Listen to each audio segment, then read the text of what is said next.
Hello, sports fans. I am just making a comment on the departure of Herman Cain from the frontrunners and from the Republican nomination process for President of the United States.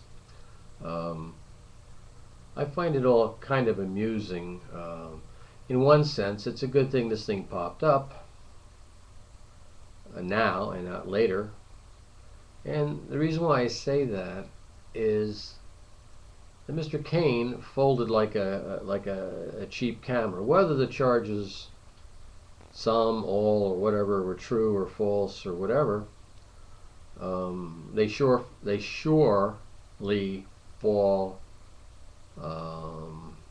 to a lesser degree of severity than the charges of against President Clinton, when we had ladies talking about being raped by him, groped, physically abusive, some nasty stuff to that little rooster.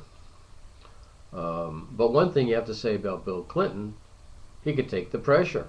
I mean, it looks like hell today, but the point is, apparently he can take the pressure. And even though I don't like Bill Clinton, despite how charming he is, I mean, he's very charming. You listen to him, and it doesn't take much to say, wow, it's pretty cool. He's good. I mean, he's good. And but he can take the heat. He can look right in your face and he can lie, and he can take the heat.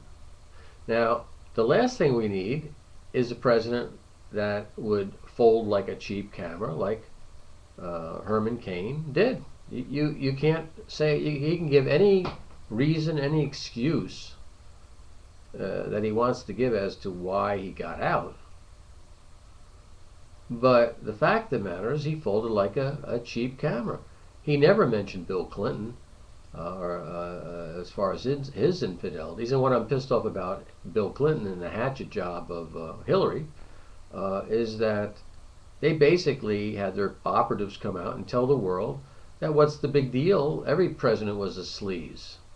Now, kids, when they grow up, they should have some sort of naivety that their presidents were more than just dogs screwing everything that moved.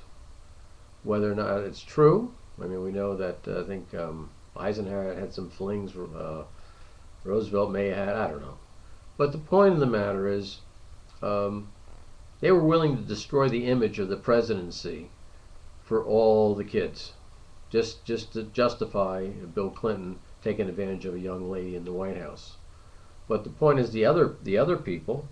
I mean, if you look it up, I mean, he got really brutal and nasty as to, he wanted what he wanted. And Hillary Clinton knew this was going on. You talk about Sandusky and the and the wife hearing the screams of these kids in the basement or whatever that her husband was doing and didn't do anything. Well, Hillary knew this. Not that you can put those in the same category because we're talking adults. In the case of Clinton, even though barely adults in the case of Monica Lewinsky. But let's get back to Herman Cain. The point of the matter is, the guy should have stuck it out. Whether he was guilty, not guilty, he should have stuck it out. And the fact of the matter is, he couldn't stick it out. He couldn't take the heat, as Harry Truman said. Couldn't take the heat in the kitchen, so you get out. And I'm glad he's gone. I mean, he's a remarkable man. But the fact of the matter is, the bottom line is that he couldn't take the heat. Now, whether this last accusation of the 7-year affair was something that his wife didn't know about, and she wasn't a team player, and he's in deep doo-doo, and now he's in the doghouse, But the point is, he's asking us for our vote. When a person runs for president of the United States, he should be saying that it's so important to me to be president of the United States, to save this country, that I don't care what sacrifice, including being killed, assassinated, or whatever, that by God, I'm going to put my ass on the line, and I'm going to be your president, and I'm going to do what's right for this country, and I don't care if my family basically thinks I'm a heel, no good, abandons me. I'm here for all the people of the United States. And that is really the kind of commitment it takes for a person who really can justify asking for our vote to be able to do it. He should be willing to put his ass on the line, physically, mentally, emotionally, just as he's asking, our troops when they're in the Army, even though it's an all-volunteer Army, when he says go, they gotta go. And they can't go say, well, maybe, I don't know, maybe I shouldn't do it, I got a thing, and, we don't need people who are leaders to be like Herman Cain said he was. My only thing is, I feel that at this point, I don't care who they put up against, and I say that with very little reservation against Obama. Obama, hopefully, will be the last president ever elected in the United States whose parents, both parents, hated the United States, hated the system, hated the U.S. Constitution. And that should be enough for any of you folks to really take notice and say, there's definitely a flaw here. They talk about, parents instilling racial hatred of blacks or whatever, or Jews or whatever, and that this is a bad thing. Well, let me tell you something.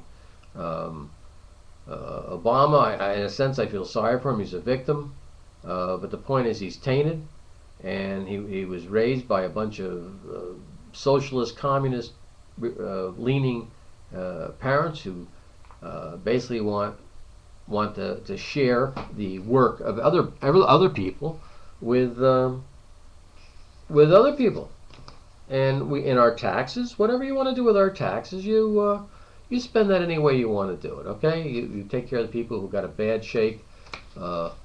That's fine and dandy. I have no problem with that. That's what society's supposed to do: show some compassion for deserving people. But right now with this Obamacare, they're going to cover people who basically participated and engaged in such, unsafe behavior, demeaning behavior, that we're going to pay for this. We're going to become slaves to the insurance companies, and it's unconstitutional for the government to tell me what I have to do with my money. If I want to take my money and burn it, if I want to go on a vacation, if I want to buy a sailboat and just disappear off this face of the earth and take off, that's my prerogative. I shouldn't have to participate. And when my time comes, I'm going to die. We're all going to die. I hate to break it to you. I know this is a touchy thing, but we're all going to die.